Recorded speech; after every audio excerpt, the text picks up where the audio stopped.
Yo, yo, yo, yo. What's up, all you burners, stoners, and potheads? This is Weedman 420 with the Weedman 420 Chronicles. How are all you vipers doing out there? Mrs. Weedman. Mr. Weedman. Happy Valentine's Day. Oh, I love you. I love you too. Aww.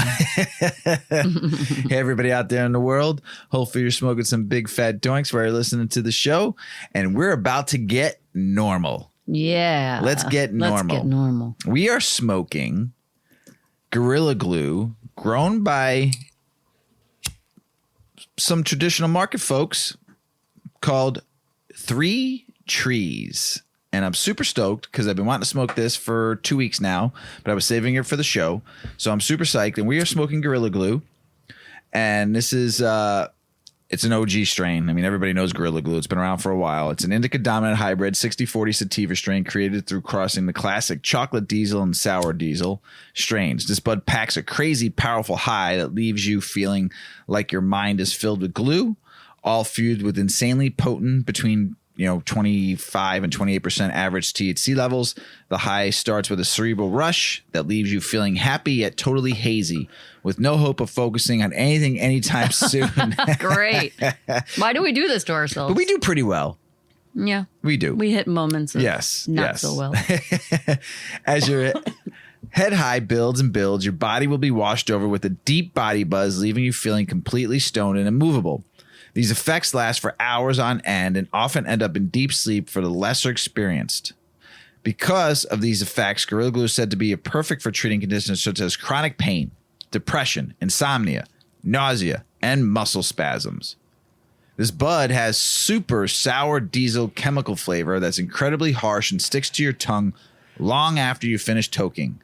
The aroma is even more powerful, yeah, it is, I smell it from here, with a slightly sweet sour mocha effect that's accented by chemical diesel. Gorilla Glue buds have small, round, PC dark olive green nugs with purple undertones and a super frosty coating of tiny crystals and trichomes. The effects are body high, cerebral, happy, uplifting, chronic pain, symptoms it relieves, chronic pain, depression, insomnia, muscle spasms, and nausea. Flavors, chemical, chocolate, and coffee. And then aromas are coffee, sour, and sweet. I definitely smell like a coffee-ish smell to it. Yeah.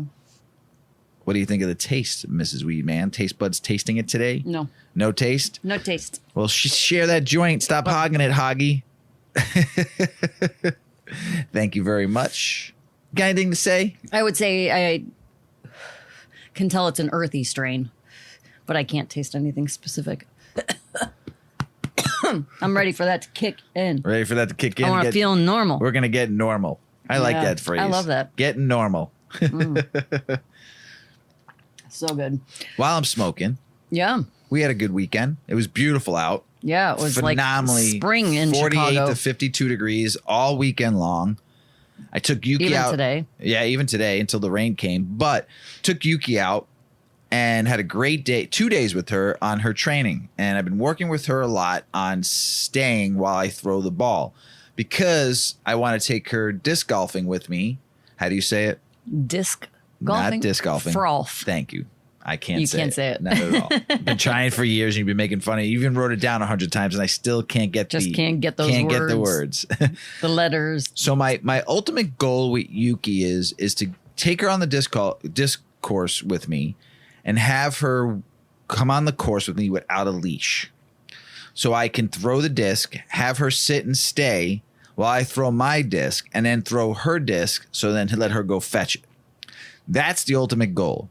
So the training started in the house when we play at night with her. I've been training her to sit and wait before I put the ball down and make her wait for like 10 seconds, and she's been doing phenomenal. So I took her out on Saturday and Sunday, and it was awesome. She did exactly what I've been training her for a week until we did in a big open field. The first couple of times she tried to go, and I make her stop and come back and reset before I'd fake throw the ball to see if she would run, and she tried. But eventually she would just sit and wait till I threw the ball, which is exactly what I'm looking for in her training. She's super smart. It's so amazing, and I did that in about 5 days' time. Pretty good. Pretty good. Yeah, pretty excited and stoked about her training. Also this weekend, Sunday was the Super Bowl. Very good game. I thought the Eagles were going to blow them out in that first quarter. It looked like it was going to be a blowout. And then all of a sudden, the Chiefs turned it on, and it was a good game for a Super Bowl. I felt like it wasn't time-wise, it wasn't fast, but there's a lot of commercials with the Super Bowl. But I feel like the Super Bowl is always playing later into the evening. It ended at almost like 9:30. I just feel like it was a fast-moving game. Yes, it was a lot of offense. Second half, a lot of offensive second scoring. half was fun. Second half was fun. Commercials, nothing caught my eye. There was a couple of good ones that we laughed at, but nothing. There was a dog one. Yeah, I don't remember. They that joked about it was a spoof on Sarah McLachlan's song about the ASPCA. Yes, that was a good one. That was the beer commercial. I think it was Bush. And then there was a commercial with Coors Light and Miller Lite, like the brands fighting, and I'm like, what? That was a good one too. Mr. Weedman, having been in the beverage industry for a long time. No competitors got on a commercial together. It just didn't happen. Well, right? Don't forget, the company's owned by the same Miller Coors. I know, but it's just... But then what was it? It was a commercial for Blue Moon or something like that. Well, they Summer own that too. Shanty or something like that. It was... Oh, do they? Yeah. I just thought it was so funny. It was a good one. It was pretty funny. What was really good, there was one really good commercial I think that got the world, and it was the Tubi commercial. Tubi? Yes, it's a TV app like Roku, and it's so basically they did a commercial, and they had the two announcers announcing the Super Bowl with the caption going behind them, like them showing like a play, and all of a sudden they're talking, and all of a sudden Tubi, the little like app screen comes up from the bottom, and someone picks an app and touches the screen and touches it and changes the game. So probably everybody in the world was like, what the fuck was going on? Like, because it looked pretty legit that there were two announcers. It looked like it was real. Okay. And I was reading some captions that people were posting about that one commercial. Going, man, I was yelling at my fucking son, thought he changed the channel during the middle of the game. It was really good. It was probably one of the one that was probably the most talked about I've seen on the social media and the intranet. You know, so it was kind of good to see that. Made me laugh. There was a dog food commercial, like minutes into the game, probably one of the first few commercials, and it showed the progression. It was like a girl, maybe she had just had a baby, and she was just like reliving her memories with her dog. So it was like a flashback of the puppy and her going through life together. Oh, I remember that commercial. That was a tearjerker. Oh my gosh. It was I'm like, come on, it's the Super Bowl. That was a tearjerker. And it was for this like natural wet dog food that you could buy, like a refrigerated dog food. Yeah, it was a tearjerker. I remember that one too. It was so cute. I mean, it was very hard to... We started smoking, I think, like 2:00 in the afternoon. Yeah. I mean, I actually started smoking during my Sunday morning smoke sesh. I started smoking Saturday morning. Yeah, you didn't did. Stop. I didn't stop until we went to bed Sunday night. It's just 100% true. Besides smoking and all the edibles we ate too. Yes. Right. Oh, well, I should just say Friday night. Yeah, Friday. I mean, really, Friday after work. Hello. We didn't stop until Sunday. Didn't stop until nighty night. Edibles, Sunday. Weed, tons of joints. It was good stuff. It was a good Super Bowl. And then we also made some good food. We made corn dogs all weekend. We just had we ate all. We didn't leave the house except to go for walks with the dog, and it was beautiful out. We didn't want to go anywhere, so it was great. But we made corn dogs. We made pizza setups. Mm-hmm. We ate all day. People come by. Like we just do. Someone always stops by our house. Yeah. So my sister stopped by. Yep. She stayed for like 8 hours and smoked weed. Great. Yeah, you guys. I think I packed 3 bowls for you. Yeah. On top of the edibles you ate too. Mm-hmm. So it was a good, fun weekend. Ending with the Super Bowl, it was a lot of fun. Also, the kicker. Last night, today's Tuesday, but on Monday night, you were taking pictures to put it on Instagram. Yeah. And you rolled your first true it was bad. Joint. No, it was not. We posted it. It closed. It was a good joint. I posted like a quarter of the joint. It smoked. You can see how bad it smoked evenly. It was rolled pretty tightly. It had one fat middle piece, and then it went down. But that was your first true joint you rolled. It looked and like a smoked. little fatty, like it was a doink. See in like a 1960s It was a doink. movie. It was a doink. You rolled a doink. It was good. The wick, like the twist at the end, was way too long. It doesn't matter. You rolled a smokable joint for your first, like not your first try. You've tried it a couple times, but this was your first like real joint that you really rolled. Tried. Yes, you did it. And now from moving forward, I said to Mrs. Weedman, I'm like, guess what you're doing? You're going to learn how to roll, and you're going to roll me joints every Part of the week. problem is being a lefty, and everybody does it right-handed, and I can't figure out what end I should have the filter at, if it should be on my left or my right. I just need to like practice. I bet you can go on the intro. I just feel bad, like and type ruining in weed. Type in left-handed joint roller, and I bet you. I forget about YouTube. So many people learn so much from YouTube. YouTube's great if you use it correctly. And I'm a visual learner. I don't know why is it not like the thing that's open first thing? I don't know why I go to the MLS and I stare at houses all day. It's like, damn it. I'm going to open YouTube and just have it open on my browser. I actually sent you a list of all stuff. of my questions that pop in my brain with my ADHD brain throughout the day that are so random. I'm just going to ask YouTube. Ask YouTube. I'm going to. I've sent you, I think, a couple of websites to go on YouTube. What? I do a lot of Google mapping. You do. I like to explore. You do like to explore. Like that's so now explore YouTube and learn. When you have questions, instead of asking me questions I can't answer all the time. Yeah, I act like you're the encyclopedia. I can answer a lot, but I can't answer everything. So, so good stuff.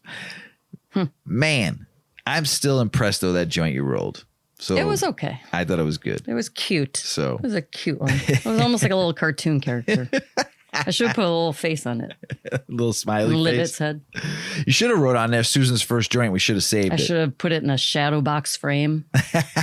Break in case of emergency. The year 2000 all over again. My aunt actually had that when I was a kid. Shadow box frame.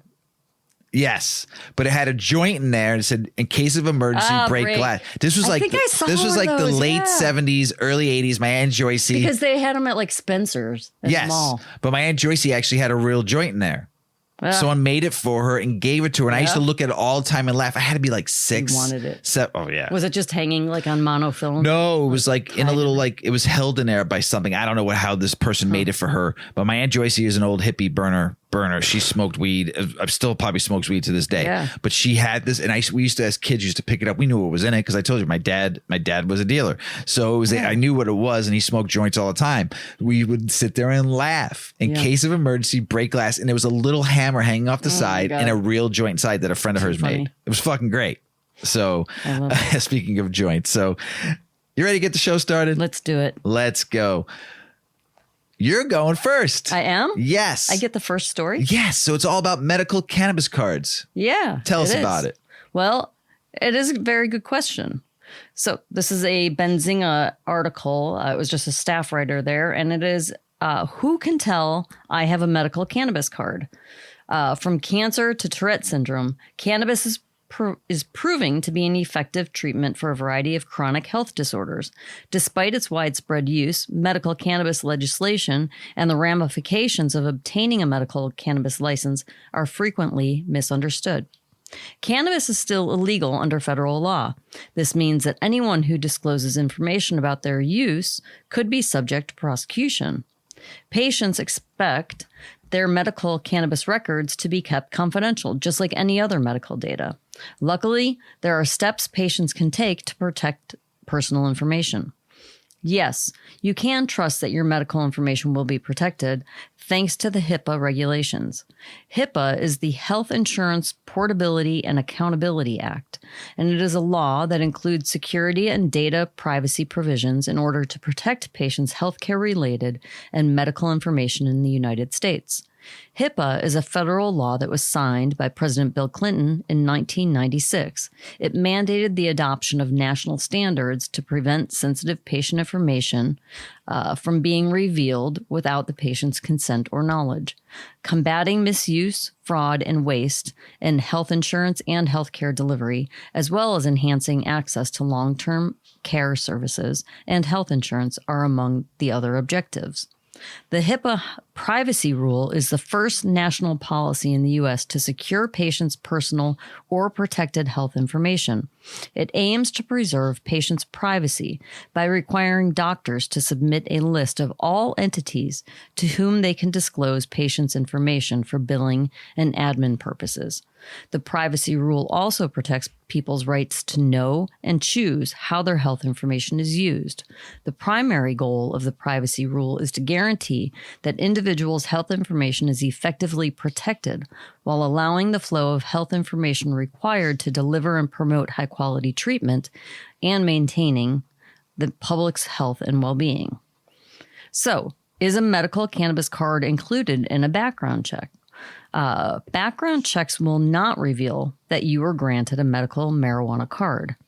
HIPAA still protects this information because technically your state-issued card can only be obtained with a doctor's medical recommendation.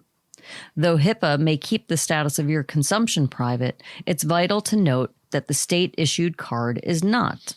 Although state officials are not permitted to obtain or transmit that information to employers.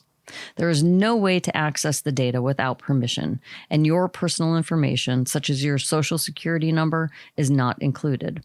That means that when you go to a dispensary, they can only check to see if your card is genuine. They can't view anything more about your health or personal information.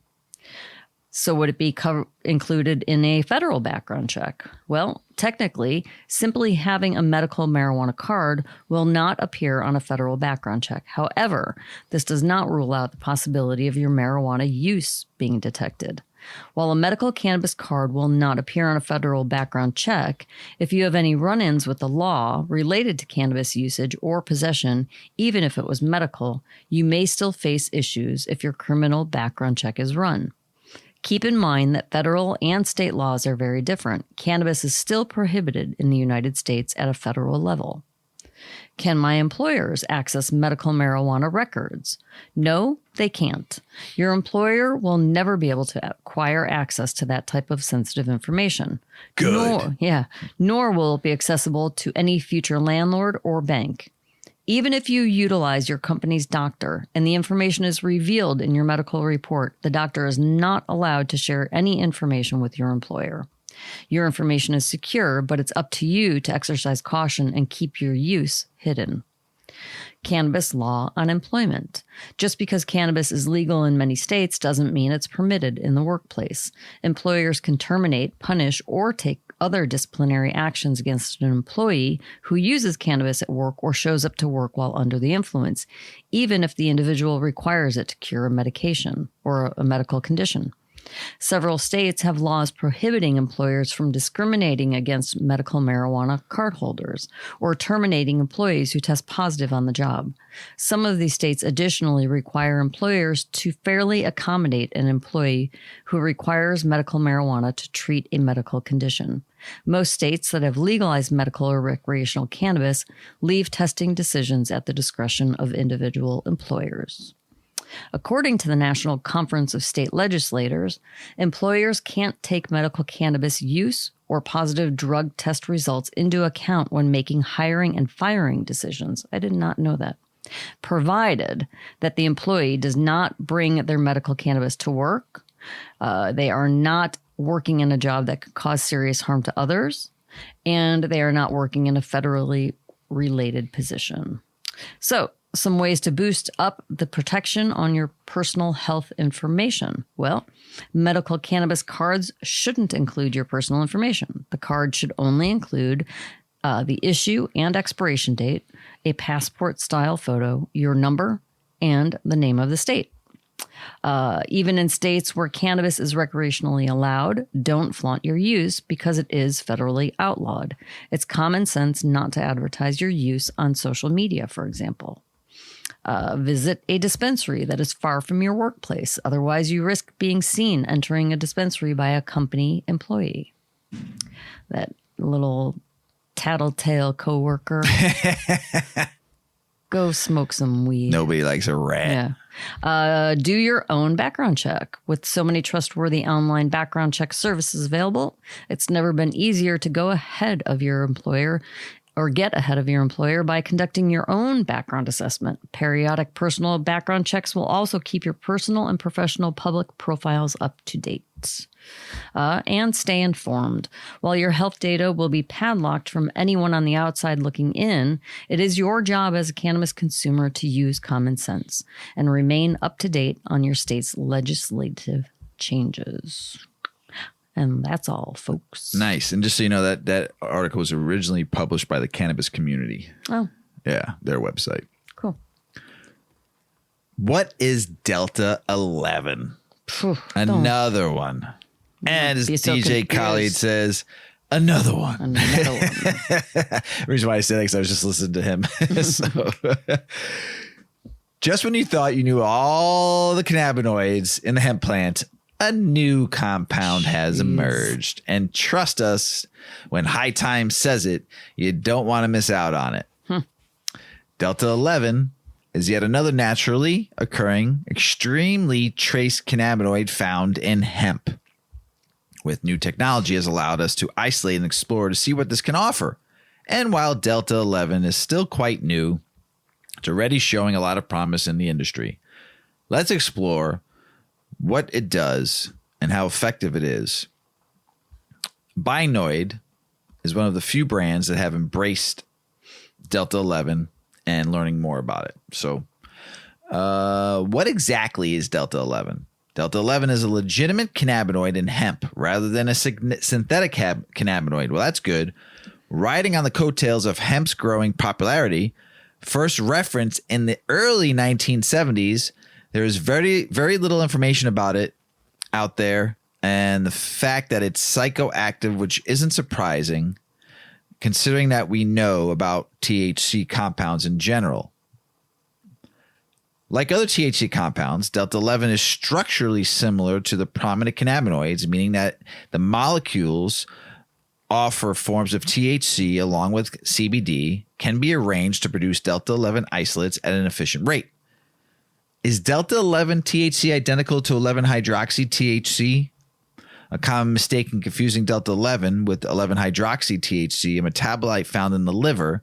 These are two different things entirely. In fact, just simply Google the search Delta 11 THC and see a lot of results of THC metabolite called 11-hydroxy-THC, which isn't the same thing as a natural phytocannabinoid Delta 11 THC. Don't forget, 11-hydroxy is when you eat THC. It has to be to go through the liver. Right. And when the liver produces 11-hydroxy THC that then travels through your bloodstream. So when you eat it, it has to be processed through your liver to turn into 11-hydroxy. So this is totally different. 11. But now you're ingesting it as 11. But Delta 11 THC comes from the plant, the hemp plant. 11-hydroxy THC is formed in your body after you eat THC. It's a chemical reaction. Yes.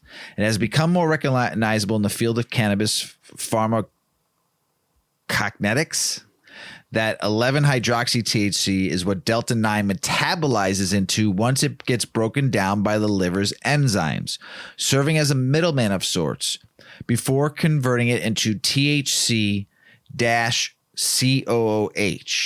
THC-CO, which is what triggers a positive urine drug test results. Haha. So we talked about Delta 8, we talk about Delta 9, we talk about Delta 10, and we talk about Delta 11. This is all verse each other. Essentially, THC form interacts with your body in a modified way. Why, Mrs. Weedman? This is mainly due to its unique chemical structure. These differences are unlikely to result in harm, but we'll need to wait for more data to come out before making firm conclusions regarding the comparative benefits of the various natural forms. How high can you get from Delta 11? Again, information of the cannabinoid is very limited, but one study suggested that Delta 11 is about 3 times as intoxicating as Delta 9, but that has yet to be verified by more research. But with more anecdotal reviews, we should be able to understand more about how strong Delta 11 is. What benefits does Delta 11 have? Here's another area where we know very little about. No studies have been shown the properties of Delta 11 THC outside of its intoxicating nature. What is known is that as a cannabinoid, delta 11 works with the cannabinoid receptors found throughout the body that regulate processes like mood, pain, inflammation. Yeah, there's a lot of inflation too out there. Inflammation, sleep, cognition, among many others, which processes delta 11 flavors when it comes to offering regulatory abilities remains to be seen. What kind of products is delta 11 come into? Gummies, edibles, and vapes. It's out there. No laws single out delta 11. Like delta 8 right now is getting brutally beaten, and some of the other cannabinoids now are too, which is just so fucking weird.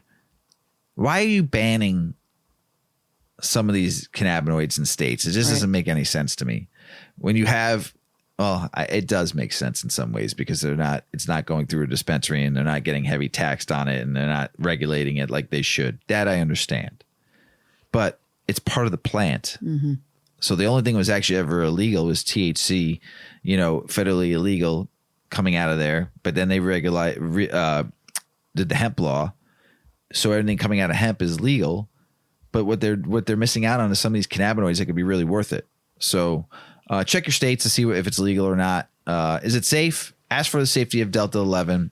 There's no outside studies to refer to, but there's no reason to believe it's unsafe in any way. Delta 11 is structurally similar to many cannabinoids you've all taken over the years, and to date, there has not been a single toxic compound found in the hemp plant, even in its isolated and concentrated form. So delta 11 likely comes with the same mild temporary side effects as some forms of THC, which is dry mouth, dry eyes, dizziness, faint, fatigue, drowsiness, impaired motor function. So it's just another good way to enjoy hemp. Pretty good. Mm-hmm. Yeah. Hangovers, but not alcohol hangovers. Mm-hmm. What kind of hangover we're talking about here? Well, we're actually talking about there being no evidence of a cannabis hangover. And this was in a recent study. So in the newest edition of Positive Cannabis Studies, one research effort found that there is no evidence of next day effects of THC after consumption. This is by Nicole Porter. The University of Sydney announced its findings on February 6th, sharing that there isn't any evidence of cannabis hangovers or effects of cannabis that continue hours or days after consumption. The study is slated to appear in the print version of the journal Cannabis and Cannabinoid Research soon, but the print version will be available soon, but it is available now for online viewing. The authors analyzed 20 different research studies that examined THC at its lingering effects, or lack thereof, at least 8 hours after consumption occurred. According to Dr. Danielle McCartney, the research fellow at the Lambert Initiative for Cannabinoid Therapeutics, there wasn't much evidence of cannabis affecting individuals long term. She said most studies didn't detect next day effects of cannabis use, and a few that did had significant limitations, McCartney said in a press release. Overall, it appears that there is a limited scientific bit of evidence to support the assertion that cannabis use impairs next day performance, though further research is still required to fully address this issue. Of the 20 studies reviewed, 61% reported no next day effects, 35% reported unclear or ambiguous, unambiguous next day effects, and 4% reported negative next day effects, which were noted as low quality studies, though, or studies that were published over 18 years ago. We can't really comment on the magnitude of these effects because they weren't well reported, McCartney said. They didn't appear to be associated with a specific dose of THC, route of THC administration, or type of assessment. Pinpointing impairments in individuals continues to be a challenge for cannabis consumers, especially when it comes to detecting such effects on drivers or those who work in a specific type of workplace. THC can be persistent in blood and oral fluid for an extended period of time, McCartney explained, so it is important to find out whether impairment can persist, too. People are being advised not to drive or perform safety-sensitive tasks for 24 hours after cannabis use. However, we found little evidence to support this recommendation. I love that. The research authors cautioned legislators to consider how individuals who use medical cannabis and are not impaired still suffer from lack of accurate testing methods. However, policymakers should bear in mind that the implementation of very conservative workplace regulations can have serious consequences and impact the quality of life of individuals who are required to abstain from medical cannabis use to treat conditions such as insomnia or chronic pain for fear of positive workplace or roadside drug tests, the author wrote. Such evidence of this is seen in a study that appeared in Natural Scientific Reports in March of 2022, which also found that THC levels in blood or breath tests do not correlate to impairment. The study was also led by McCartney and also came to a similar conclusion. Higher blood THC concentrations were only weakly associated with increased impairment in occasional cannabis users, while no significant relationship was detected in regular cannabis users, McCartney said. This suggests that blood and oral fluid THC concentrations are relatively poor indicators of cannabis THC-induced impairment. Many patients continue to be negatively affected by the lack of accurate testing, potentially preventing them from using cannabis as a medicine. A recent study from the University of Michigan found that 31% of adults use cannabis to treat chronic pain. Another study from December of 2022 found positive effects of cannabis for those who suffer from bipolar disorder. So it's pretty interesting that this doctor's pretty adamant about finding a way to find actual impairment levels. Yeah, I think it's rather great. Than just a positive negative. Yeah, that's a good study.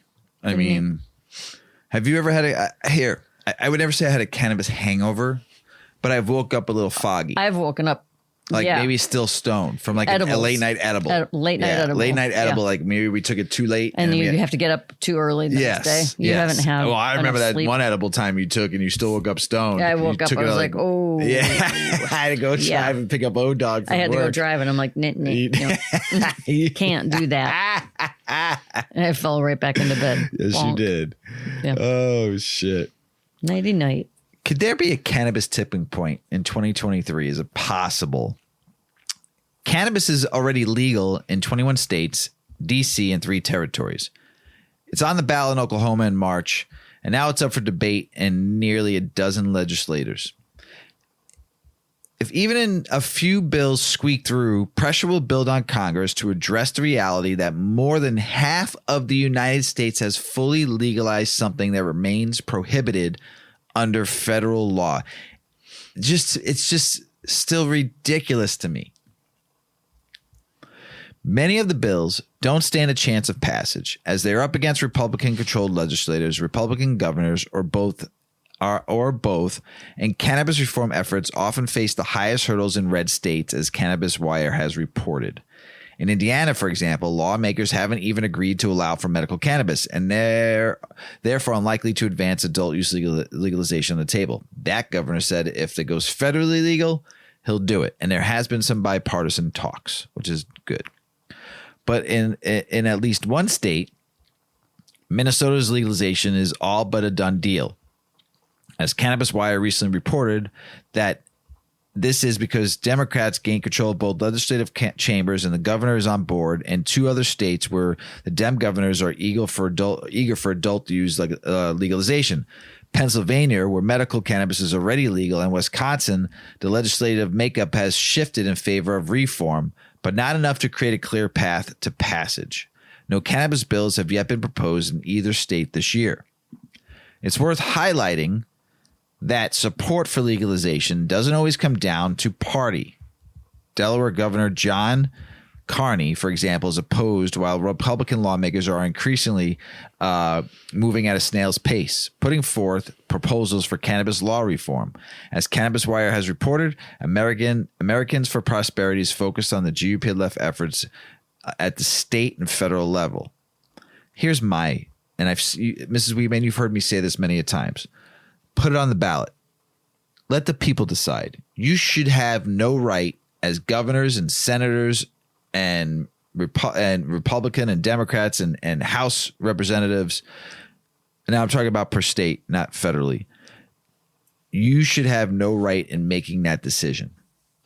The people of your state who put you in office should have the right to make that decision if they want it in their state. And then once it's passed, then you all sit down and write the laws and do it in a timely manner. It should not take year, 2 years to write this. It should take you a month to get it right and reviewed because your people in your state want it. So here's some adult use possible. Delaware, lawmakers in Delaware are considering a pair of bills that address legal possession and regulation. Hawaii, while there are a handful of bills that would legalize cannabis for adults, the bill in the spotlight is HB 237. The new governor, Josh Green, is in favor towards legalization, and the previous governor. So the chances of passage have increased. Democrats control the legislature, but I also read that there's a lot of people in the government that are trying to stop it too. So, crazy. Louisiana, so far, the only bill on the table is HB 17, has been proposed by a Democrat to legalize cannabis for adult use. Minnesota, adult use bill HF 100 is making its way through the legislature. It was kind of funny. I was talking to Big Earl, and he was listening to the show. He's like, he studied poli-sci, I guess, right? Political science. Mm-hmm. And he was saying, because I made a comment in the last episode about how many houses do you have to build to get up that level to get to like. And he gave me the explanation, and it was kind of funny. He said, they do this to get more bills in there, You do this, well, then you have to put this in there. So that's why it has to keep on getting voted on. Mm-hmm. And then he goes, it's pork. I said, of course it's pork. It's full of bacon. That's why they fucking do it. So they same thing here in the federal legalization too. When they were trying to sneak the banking bill into when there was another bill and the Republicans stopped it because they said, this is not about cannabis. This is about this. So stop trying to sneak a bill in and write just one bill and get it done. It's just so fucked up. New Hampshire, among the adult use efforts in the state, which is surrounded by states and Canada with legal cannabis. One bill is in focus, HB 639. West Virginia, take me home. Lawmakers have put forth both the joint resolution and legislation on adult use. The joint resolution HJR 21 has 11 sponsors from both parties, while only Democrats have introduced the bills. Chances of passing are slim. We'll see. Adult use and medical use. Indiana. Several bills have been introduced for medical or adult use. For example, would legalize this HB 1039 would legalize and regulate both, but only chance cannabis is rescheduled federally. Like I said, Iowa still shocks me that they're not even like they have a small medical program, but not even like a big medical program, like the whole state. It's weird. The state currently only has a limited medical cannabinoid program with 5 shops in the state, so the chances are slim. For the bill SF 73. Sucks. Kentucky. It's another state. I'm just shocked. There's so much CBD and there's so much beautifully grown cannabis in the mountains. Oh, governor has long urged the Republican-controlled legislature to legalize medical cannabis with no success. Terrible. Nebraska. Path forward reform has filled with twists and turns. Advocates got legalization on the ballot in 2020 to see it stripped away by the Supreme Court before Election Day. Terrible. Tennessee, both medical cannabis legislation such as Tennessee Medical Cannabis and adult use legislation such as Free All Cannabis for Tennessee Act, both of which have Democrat and Republican sponsors, are unlikely to pass Republican-controlled legislature, but they are nonetheless up for debate. Sucks because it's CBD everywhere in that state. So, Texas currently has a limited medical cannabis program in which patients can access non-smokable, low THC products in 3 shops. That's a big fucking state to only have 3 shops. Bills in both the House and Senate introduced by Democrats are aimed to expand medical cannabis program. HB 1200 and HB 1831. Medical use. Kansas. Come on, Dorothy. Let's go. The legislature will yet again consider making medical cannabis SB 135 and SB 171 up for debate. Put it on the ballot. Let the voters decide. North Carolina, which is crazy. SB 3, also known as North Carolina Compassion Act, already has 13 sponsors, both Democrats and Republicans. But the Republicans control the legislature. And the governor does support cannabis reform. And back in 2020, converted a task force for racial equity and criminal justice that recommended decriminalization. South Carolina, which, man, that one representative was trying hard to get it passed. Last year, the Senate passed the South Carolina Compassion Care Act at the time, but that's as far as it got by the session end. And Tom Davis, Republican, is trying again with 43 Republicans control the legislature, and Governor Henry McMaster, wicka, has been lukewarm about medical cannabis legalization. So hopefully one of your states that I mentioned gets something done this year. Be great. We talked about this a little bit last week, and this is about Missouri. And their sales of $12 million and the impact it's going to have on the market in the Midwest, and especially this state we live in. All 200 medical dispensaries have converted or will soon convert to recreational. The state could reach $1.6 billion in 2 to 3 years. That's what Illinois did this year. So they're predicting that's going to, in like 2 to 3 years, do $1.6 billion. Missouri has lower prices and lower taxes and more stores in Illinois, said Zunick in this report and analysis, both markets by following affordability, access, assortment, and shops in both states. So let's talk about affordability. Missouri has the cheapest legal weed in the Midwest, per the report. Their medium flower price is $36 for an eighth. He said that is lower than the neighboring Illinois, where median retail price in Q4 was still $15 to $20 per gram or $50 per eighth.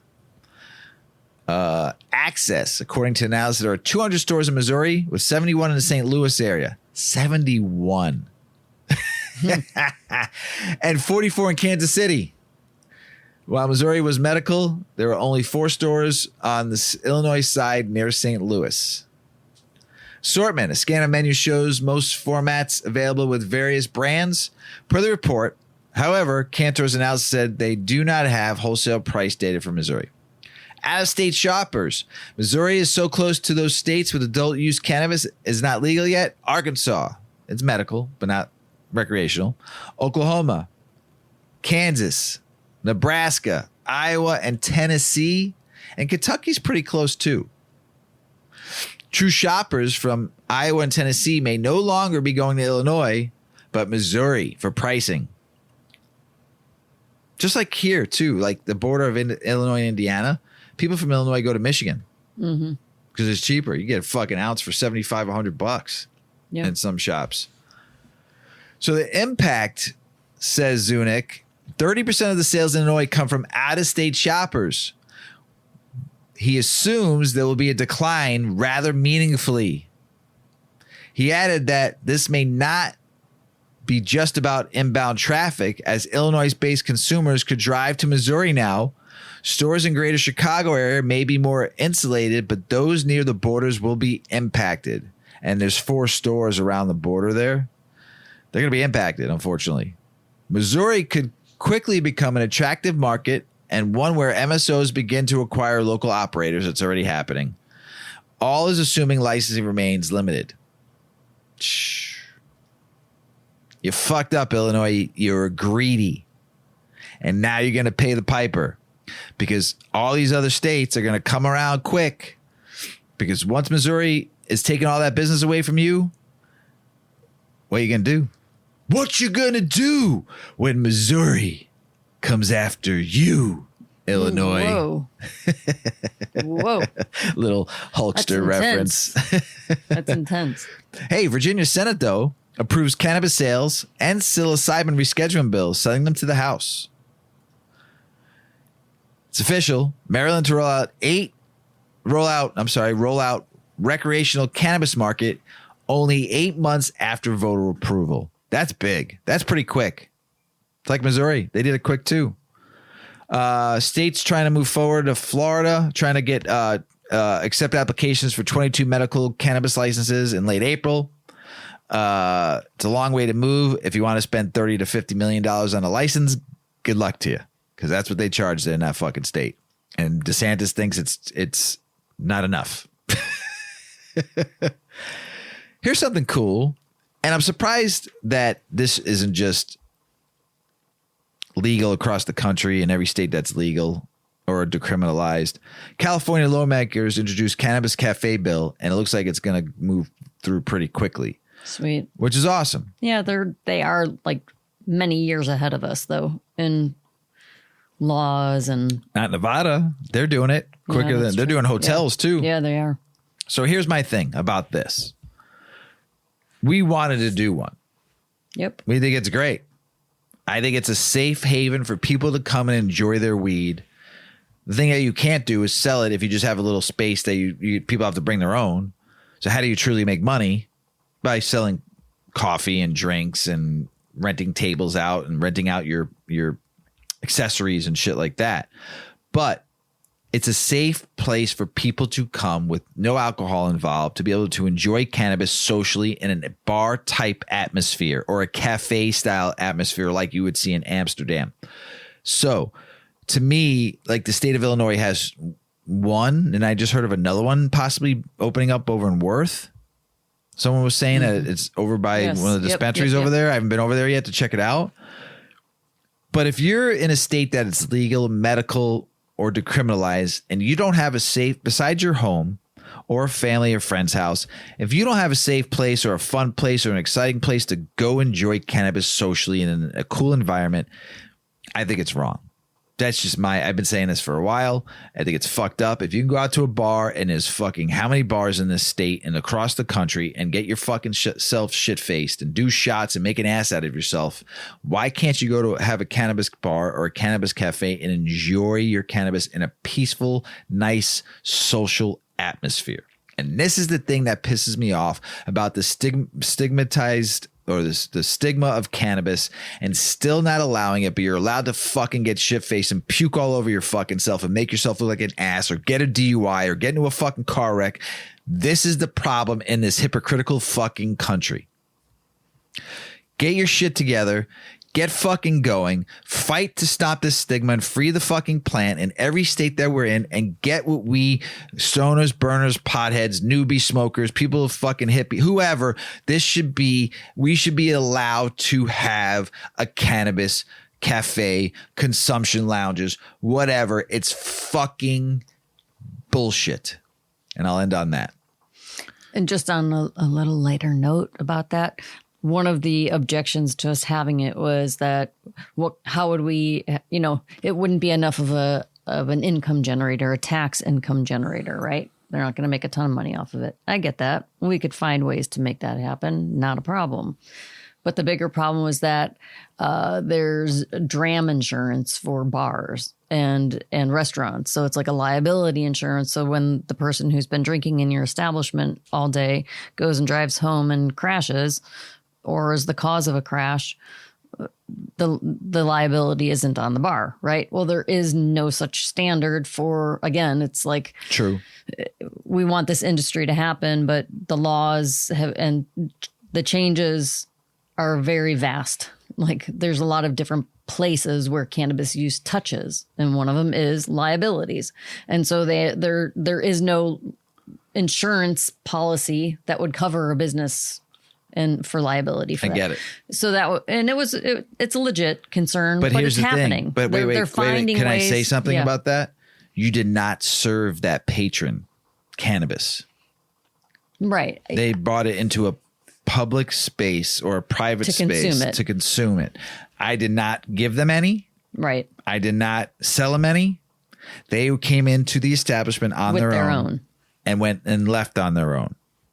I know, but it's just a technicality. And what technicality is it? I'm not selling it. I know, but municipalities and these governments for the towns and cities, it's uncomfortable because they don't understand. 100%. Right? Yep. And that's what it comes down to. And so the laws aren't in place, insurance policies, rules and protocols and testing and all these things. We're like ahead, like we're progressing it before there's things that can accommodate our businesses to work. So let's not. I'm done. There's a lot of attorneys out there fighting, though, to make all of these things come together. I understand that. It's just time.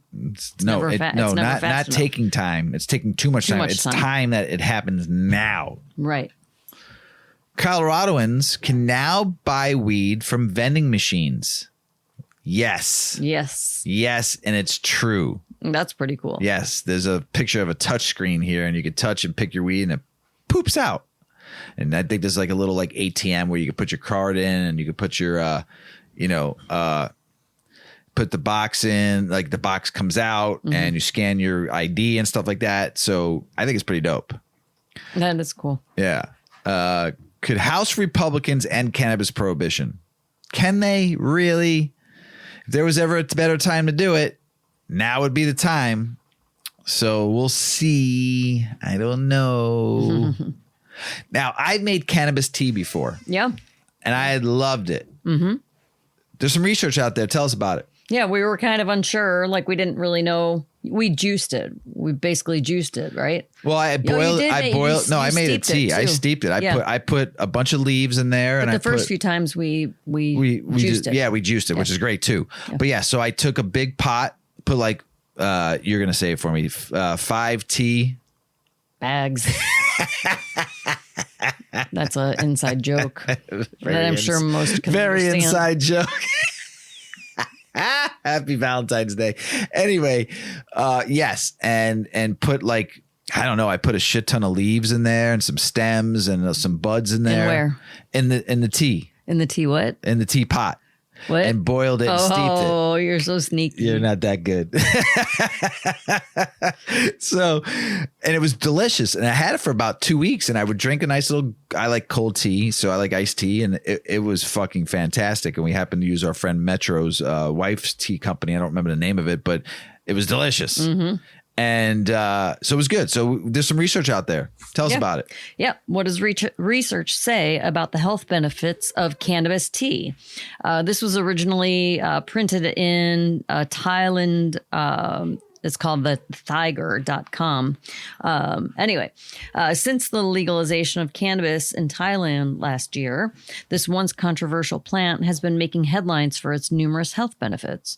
From pain relief to improved sleep, the positive effects of cannabis are undeniable. But what about cannabis tea? Is it just as beneficial as smoking or ingesting cannabis in other forms? According to recent studies, the answer is a resounding yes. Cannabis tea, also popular as weed tea or THC tea, is a delicious and effective way to enjoy the benefits of cannabis. Let's take a closer look at what the research tells us about this exciting new trend. Cannabis tea is simply tea brewed from the leaves and flowers of the cannabis plant. You can make it from either cannabis or hemp, depending on the effect you want to achieve. While cannabis contains high levels of THC, hemp contains only trace amounts. Therefore, hemp is a great option for those looking for the health benefits of cannabis without the psychoactive effects. When you drink cannabis tea, the THC and other beneficial compounds are absorbed through your digestive system rather than your lungs. This means that the effects of the tea are slower to onset but longer lasting than smoking or inhaling. The exact time it takes for you to feel the effects of tea varies depending on your overall condition. However, it typically takes between 30 minutes and 2 hours, so like an edible, and the effects can last for several hours. Therefore, consuming weed in the form of tea is a great option for those seeking long-term pain relief, as well as those who want to improve their sleep. So what are the specific health benefits of cannabis tea? Well, here are just a few that have been reported. Pain relief. One of the most popular benefits of cannabis is the ability to provide pain relief. Many people find that the long-lasting effects of the tea make it even more effective for managing chronic pain. Improved sleep. Cannabis has been shown to improve sleep, and this is true for cannabis tea as well. Drinking a cup of tea before bed can help you fall asleep faster and stay asleep longer, leading to better quality sleep and improved overall health. Better appetite control. Cannabis has been shown to stimulate the appetite, and this is true for cannabis teas as well. Drinking a cup of this tea before a meal can help you eat less. That doesn't make sense to me, leading to better weight control and improved health. If they're saying it's an appetite stimulant, how is it going to help you have better appetite control? Because if I drank it, then I'm going to get the munchies. I didn't. No? No, not at all. Does it just make you feel full, maybe? No, just go ahead, finish up and we'll talk about it. Reduced anxiety. Cannabis has also been shown to have calming effects on the mind and body, reducing anxiety and promoting relaxation. That I agree with 100%. Yeah. That was what I was going to say. Drinking this plant in tea form can help you manage stress and anxiety, allowing you to feel more relaxed and centered. How to make cannabis tea? Making cannabis tea is easy. You can basically do it with just a few simple ingredients. Simply steep the cannabis leaves in hot water for 10 to 15 minutes. You can add tea leaves or herbs for flavor, as well as sweetener or lemon if you want. I added honey. Mm-hmm. It's great. Stir well and enjoy. So next time you're in search of a healthy and enjoyable way to improve your well-being, consider giving hemp or cannabis tea a try.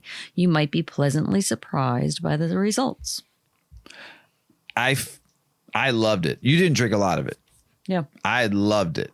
And I'm about to do another grow right now. I got germination going on, and I'm definitely making some tea on that next one, again with the leaves and some stems, and put a couple buds in there for good luck to a tree. I wonder if you dehydrated the leaves, the fan leaves. No, I want and then but then mixed then you'd have dry leaves, crumble them up and mix it with like an herbal tea. And what do you have to put it in to make it do that though?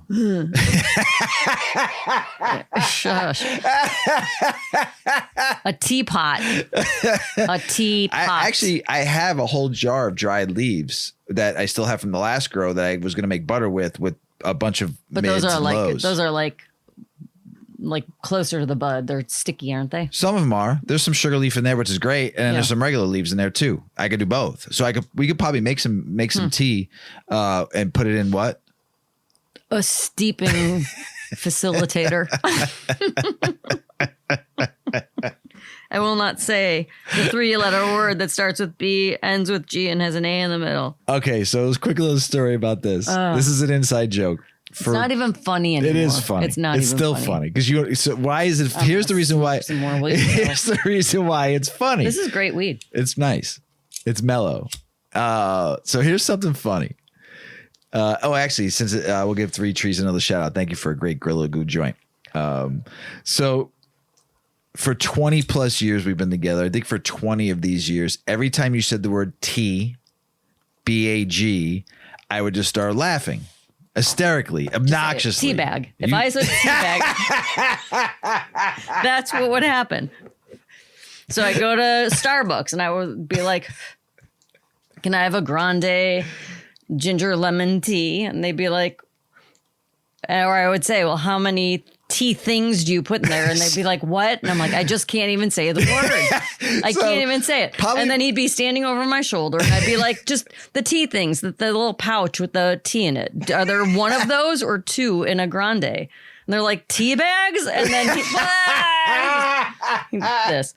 Everywhere we go. It took about 5 years of me consistently laughing at you for you to finally take the BAG out of your vocabulary. I just don't even use it. I don't even go there. Just like every time we go to a drive-thru, he screams out the window, can I get a cheeseburger? Hold the onion. It doesn't matter where we are. Except for a burger place. Yeah, you don't do it. It's the only time I don't ever do that. Oh my gosh. And then he cracks up and then the person is like, gets what? So mad. Are you okay? What do you want? Remember, I think I got 2 comments back from people. I think we were at a Dunkin' Donuts one time and I said, can I get a cheeseburger, hold the onion? And the person said, we don't carry that here. and then we were at Taco Bell and I said that and the kid got mad. He's like, this is your husband? You were like, yeah. She goes, and he just gives me the like a yeah. Clown. You're a clown. Oh shit. Clown. International news. This is very sad. And I hope it doesn't really truly happen. Amsterdam is banning cannabis use on the streets of the red light district. Why?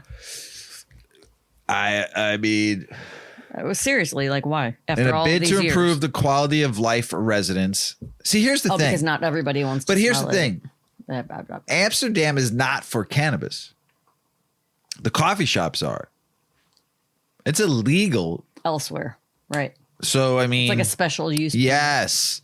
Residents of the old city center experience a lot of nuisance. I didn't know that you could smoke outside, actually. From mass tourism and alcohol and drug abuse on the streets. The municipality of Amsterdam said it in a statement on Thursday. Tourists also attract street dealers who in return promote criminality and security.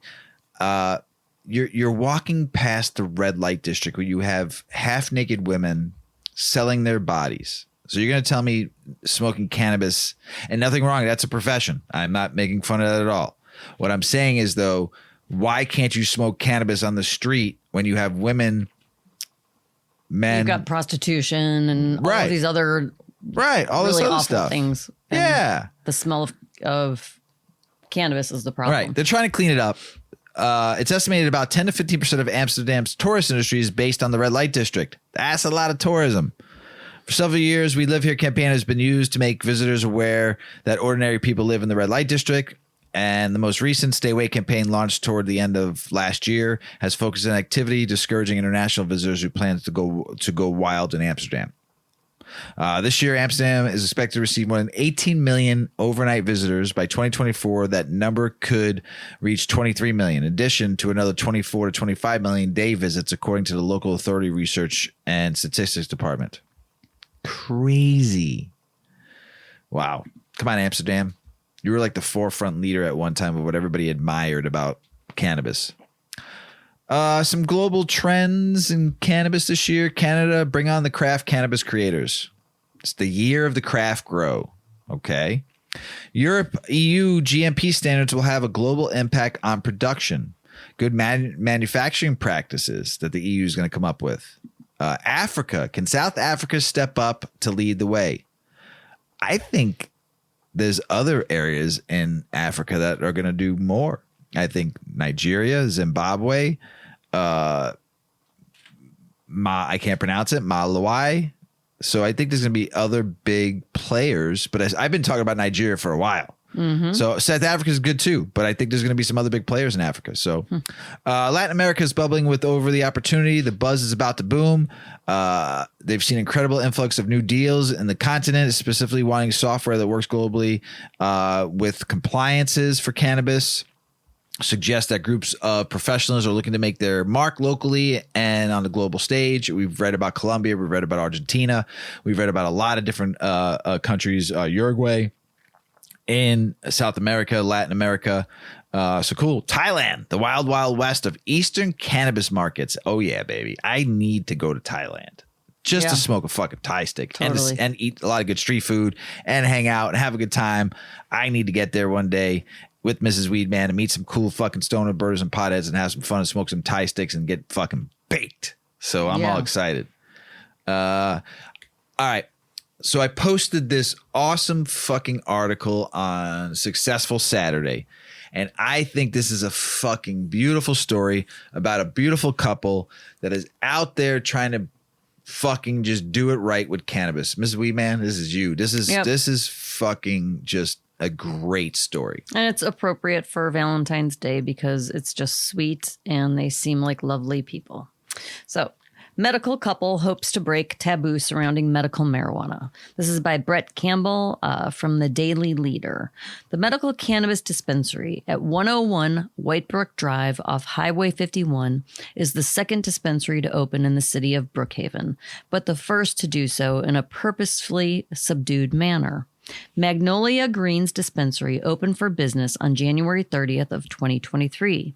We chose our name for the people who didn't feel so free to go into a place that was obviously labeled as a cannabis or marijuana dispensary, said Dr. Dennis Sanders Jr., who, along with his registered nurse wife, Eastlove, owns and operates the facility.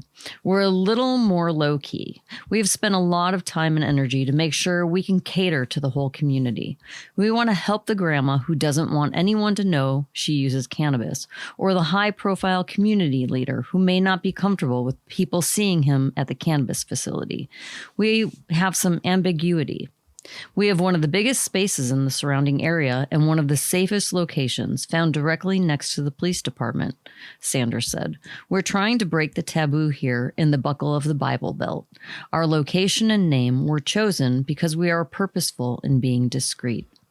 The couple lives in Jackson and also owns a coffee house in Islove's hometown of Hazelhurst, Love's Coffee Bistro. Love it. Yeah. They buy their beans from a single small supplier where the way beans are sourced and roasted is just as important as the end product. Their approach to the medical cannabis business is similar. Purchase from small boutique suppliers that care about the product as much as they do.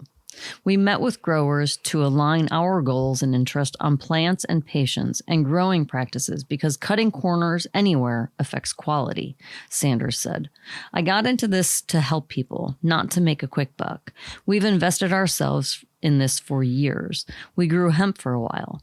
We know intimately from seed to flower about this plant and how each part, variety, and strain will help people. The doctor said they started the Brookhaven project on a hope and a prayer, even entering into a rental agreement on the location before the city had even approved local facilities. We wanted to give people who were not in the capital city access to this alternative medicine, he said. We bring medical knowledge and genuine help to people. For the past 3 years, they have owned a private duty nursing agency, sending nurses. So they've got a coffee shop, a cannabis shop, and a nursing agency. Fucking go-getters. Sweet. Amazing. Yeah. Go-getters. And if you haven't read the book Go-Getter, read it because this is this couple them. right here.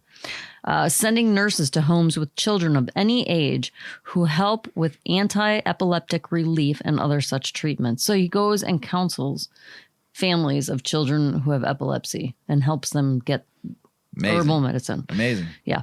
Both medical professionals say they have seen firsthand the effects of cannabis oil and other medical marijuana products on people suffering from similar ailments.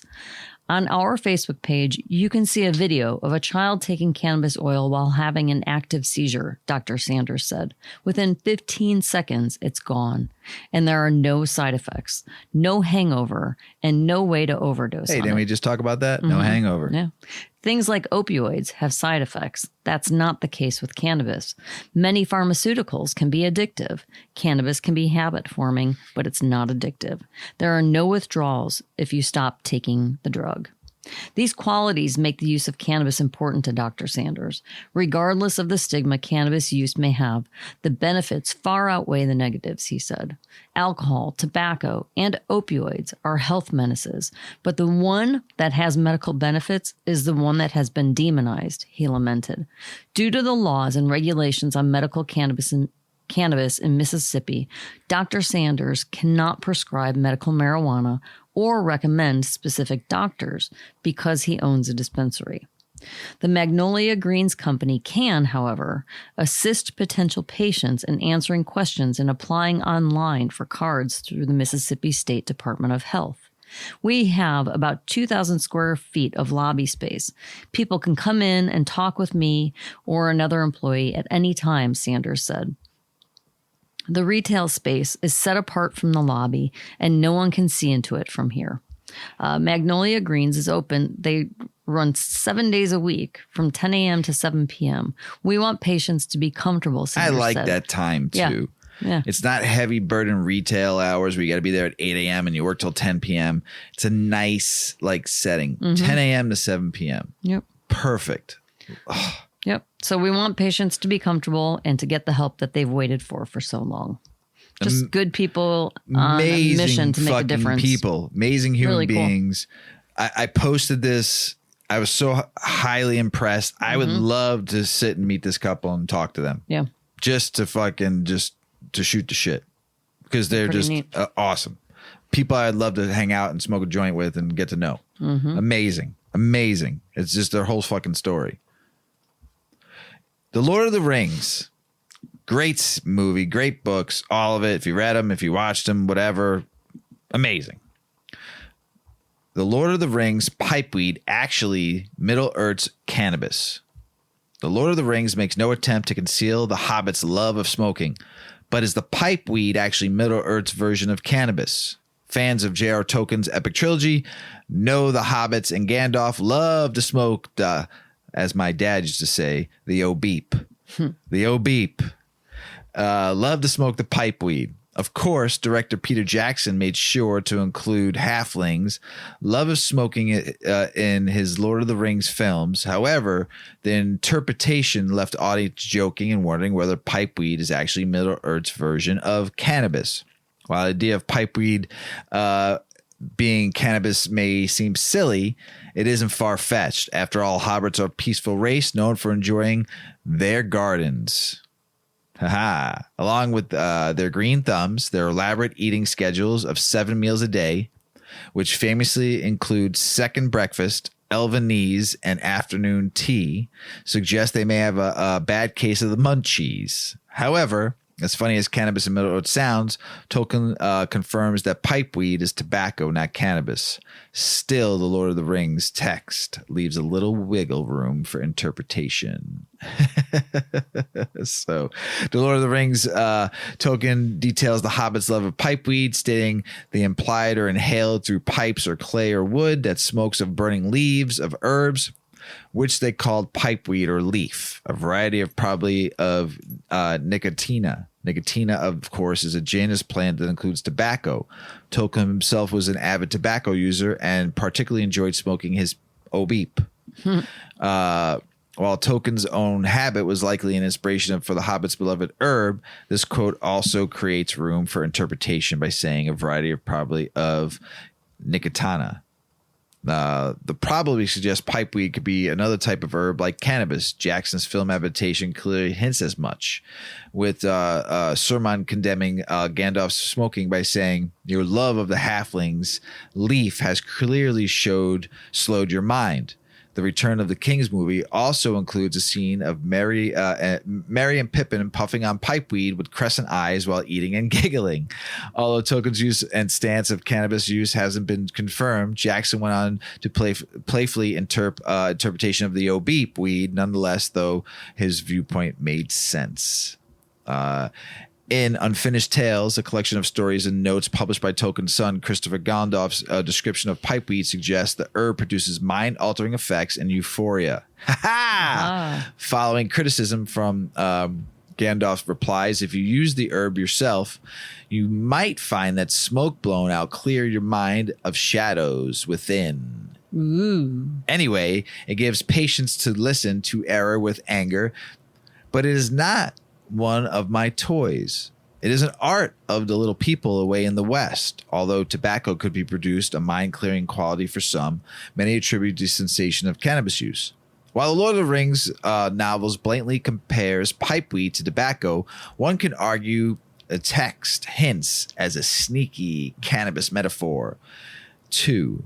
Jackson seemed to think so, and so do many fans. As noted by Leafly, cannabis breeders have gone on to use alternate names for pipeweed like Long Bottom Leaf, Old Toby, and Southern Star for their strains. No matter where Gandalf is actually the stoner that Sauron seems to think he is, pipeweed remains an iconic part of the Lord of the Rings universe and the cannabis community. Great story. That's the end of the show, Mrs. Weedman. I got baked again. I feel good. This Me is too. good. Thank you, Three Trees, for a good treat. That was good. Yes, delicious. I can't wait to meet you again and maybe get some more of your delicious flower because it was great. You deserve to make sure people get to smoke this fine cannabis you all grow over there. Free the plant so everybody can Partake. Yes. You got anything else to say, Mrs. Weedman? Well, I don't know. Have a wonderful week. Stay healthy. Stay wise. Smoke your weeds. Happy Valentine's Day, everybody, and happy Valentine's Day to you, Mrs. Weedman. Thank you, Mr. Weedman. Make my heart nice and full. Oh. Hey, everybody out there in the world, we love you. Peace be with you all. Be kind to one another. Love one another out there. Too much shit going on in this world right now not to. Peace be with you all. As Paulie always says, smoke smart. Puff, puffing away. Puff, puff, pass.